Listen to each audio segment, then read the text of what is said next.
What if I told you that this year, the science of blood cancer treatment might leap forward by a decade in just one weekend? At the American Society of Clinical Oncology, ASCO 2025 annual meeting, all eyes are on a handful of new drugs, one question echoing everywhere. Are we on the edge of a revolution or headed for disappointment? Imagine the stakes. Tens of thousands of oncologists, investors, and desperate patients are glued to every slide deck, feverishly hoping for a breakthrough. Billions of dollars ride on a few molecules, and behind every stock chart are real families waiting for a second chance. Could this be the year when cancer finally loses its edge, or just another cycle of hype and heartbreak? Let's dive into the high-stakes world of hematology at ASCO 2025 and see what's truly at stake in the battle for life, money, and hope. Before we analyze the breakthroughs and the controversies, let's set the stage. Every year, ASCO serves as the Olympics of cancer research, an arena where fortunes are made, careers are defined, and sometimes lives are saved. It's not just a scientific gathering, it's an economic phenomenon. Companies spend years and millions of dollars developing new therapies, all hoping for the coveted spotlight and a surge in valuation. This year, the heat is on blood cancers, malignancies like multiple myeloma and diffuse large B-cell lymphoma, or DLBCL. These aren't just medical terms. They're the diagnosis that upends thousands of lives every month. Multiple myeloma attacks plasma cells, essential components of your immune system. DLBCL, meanwhile, is the most common type of non-Hodgkin lymphoma, often aggressive, sometimes relentless. Over 500,000 people worldwide are living with multiple myeloma. DLBCL accounts for nearly 40% of lymphomas in adults. Historically, both diseases have meant years of toxic chemotherapy, brutal side effects, and sadly, short remissions. Both remain largely incurable with current standard treatment. But hope is on the horizon, and it's coming from some of the world's most powerful pharma players. Let's talk numbers. Regeneron, Merck, Johnson & Johnson, Amgen, Takeda, they're all betting big. Regeneron in particular is under unique pressure. Their flagship drug, Eylea, saw sales collapse by 26% this year, down to $1.04 billion. They need a new flagship, fast. That's why the world is laser-focused on their latest blood cancer shot, linvoseltamab. Meanwhile, Merck, best known for Keytruda, is bringing forward zilovertamab vedotin, an antibody-drug conjugate for DLBCL. Johnson & Johnson and Legend Biotech are pushing CAR-T therapies to new frontiers. And BeiGene's Brukinsa is making waves in chronic lymphocytic leukemia with persistent long-term efficacy. But these are not just business strategies. Every year at ASCO, new therapies emerge, sometimes delivering clinical miracles. Other times they collapse under scrutiny, taking patients' hopes and shareholders' capital with them. This is why the 2025 meeting has been preceded by so much anticipation, and frankly, so much anxiety. Let's step back. Why is hematology so hot right now? It's about more than numbers. Hematologic malignancies are among the most complex and difficult cancers to treat. Their genetic diversity and ability to evolve under pressure stump even the brightest scientists. But over the past 5 years, we've seen a shift, from one-size-fits-all, poison-the-body approaches to precision medicine, targeted therapies, and even personalized CAR-T cells made from the patient's own blood. In 2025, the buzzwords are personalized medicine, chemo-free regimens, bispecific antibodies, and increasingly, artificial intelligence. As Dr. Gregory Lubiniecki, vice president at Merck Research Laboratories, put it, the promise of antibody-drug conjugates lies in precision. We can deliver chemotherapy to the cancer cell itself, sparing the patient's healthy tissues. Let's break that down. A decade ago, chemotherapy and stem cell transplants were the only hope for many patients. The side effects were notorious: nausea, infections, weakened bones. Now therapies like linvoseltamab, glofitamab, Brukinsa, and zilovertamab vedotin are rewriting the playbook. Linvoseltamab is a bispecific antibody. It doesn't just attack cancer, it recruits the patient's own immune T cells to join the fight. Zilovertamab vedotin, Merck's contender, is an antibody-drug conjugate. Picture a guided missile seeking out cancer cells with a payload of lethal chemo. Glofitamab GXBM, meanwhile, has stunned researchers.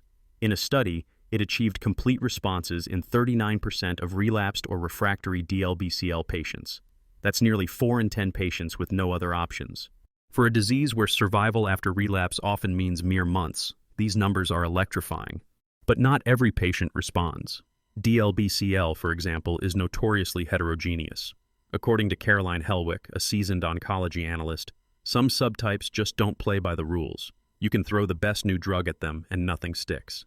Still, there is hope that the future is about to look very different. Artificial intelligence is starting to shape treatment, and not just in the lab. AI-driven diagnostics can now classify cancer subtypes faster than any human, and machine learning is beginning to optimize drug selection. The vision is a world where every patient receives a therapy tailored to their genetics and disease profile. No more guessing, no more unnecessary toxicity. And there's more coming. Next-generation CAR-T therapies, for instance, are being engineered for higher efficacy and fewer side effects. Novel drug targets, epigenetic modifiers, PROTACs, are unlocking previously undruggable proteins. But amid the euphoria, there's a storm of tough questions. Personalized medicine and combination therapies don't come cheap.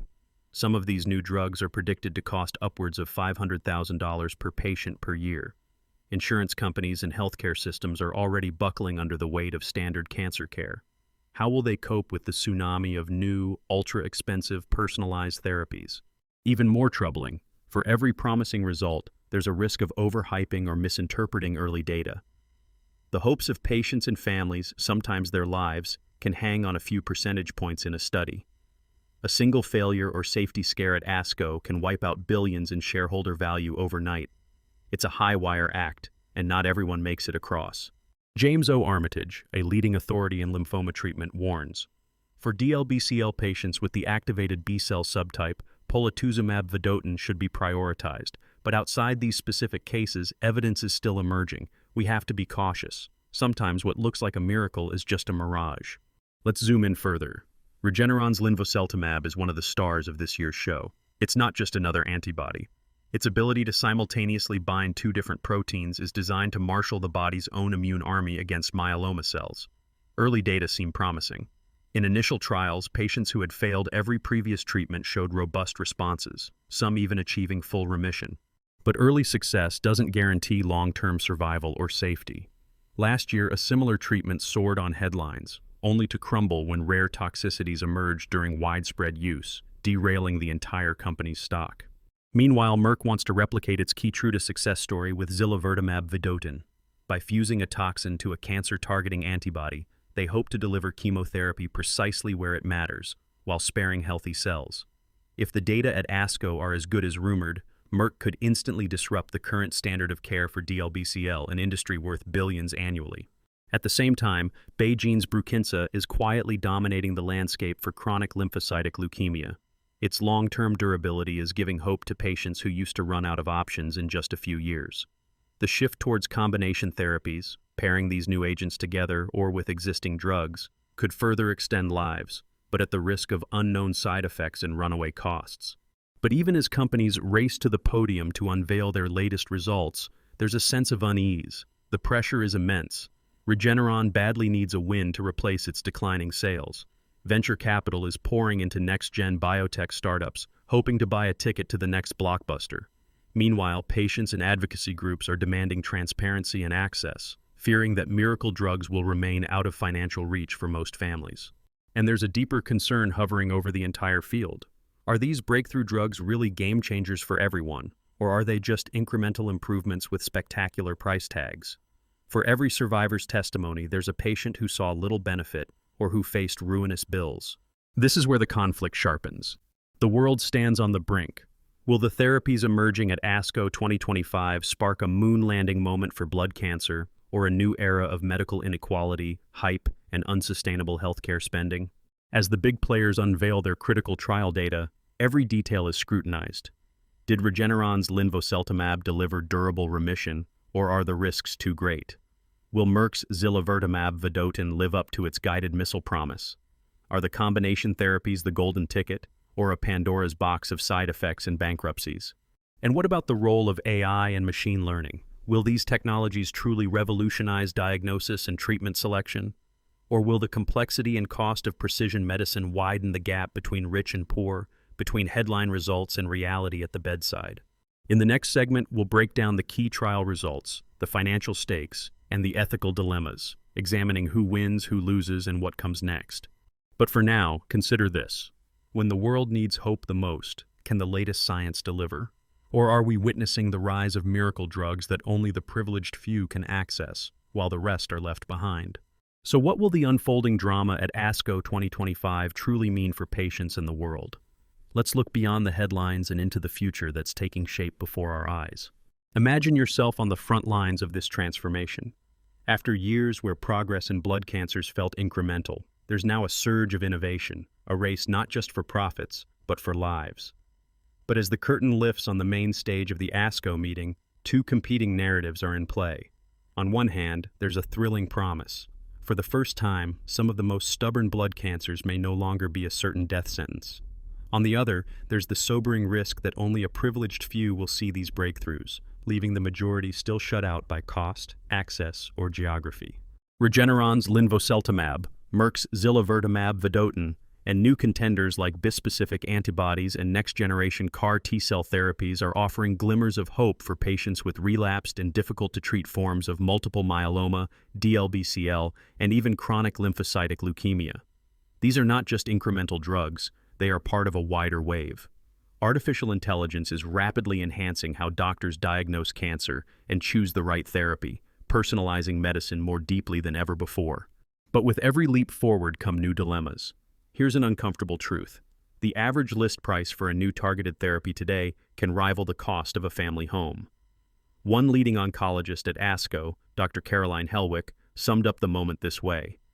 We are witnessing a revolution in our ability to treat blood cancer, but so many of our patients are asking, will I ever be able to actually receive these drugs? The most promising scenarios are exhilarating.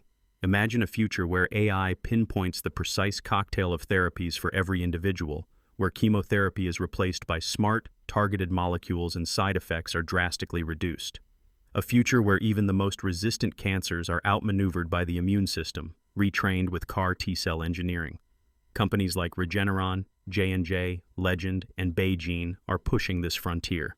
Just consider the data on BeiGene's Brukinsa, which is showing long-term efficacy in chronic lymphocytic leukemia, a field where durable responses have long been elusive, or the bispecific antibody glofitamab GXBM, which delivered complete responses in nearly 40% of patients with relapsed DLBCL, a population that previously had few options left. But even as these miracles unfold, a new threat emerges, the hype cycle. Every major meeting, every news headline seems to promise a cure around the corner. Yet in the real world, regulatory hurdles, payer negotiations, and deep-rooted inequalities in healthcare threaten to stall this revolution at the doors of the world's most vulnerable populations. So what could play out next? Let's break down the possibilities. In one scenario, the breakthroughs from ASCO 2025 inspire robust global collaborations. Regulators, payers, and drug makers work together to ensure these therapies aren't just reserved for the wealthy or those in major metropolitan hospitals. Adaptive pathways allow promising combination regimens to reach clinics faster. AI-driven health systems extend smarter, more efficient care to rural or underserved populations. Pressure from advocacy groups pushes for more transparent pricing and expanded access, gradually narrowing the cancer care gap. But there's another, darker outcome. Cost barriers remain insurmountable, while smaller hospitals struggle to adopt hyper-specialized therapies. Some drugs are approved only for the sickest patients, and their extreme prices set off budget crises for insurance systems. Treatment recommendations become a lottery, depending more on zip code than medical need. The gulf between cutting-edge medicine and everyday reality grows wider, feeding mistrust and disappointment. In both futures, the need for trustworthy, nuanced information has never been greater. Patients, families, and clinicians are bombarded with choices, and AI-generated predictions could help personalize care, or, if misused or misunderstood, contribute to confusion or low-value treatments. The speed of innovation itself becomes a double-edged sword. What if the next blockbuster therapy arrives before the last one is fully understood or paid for?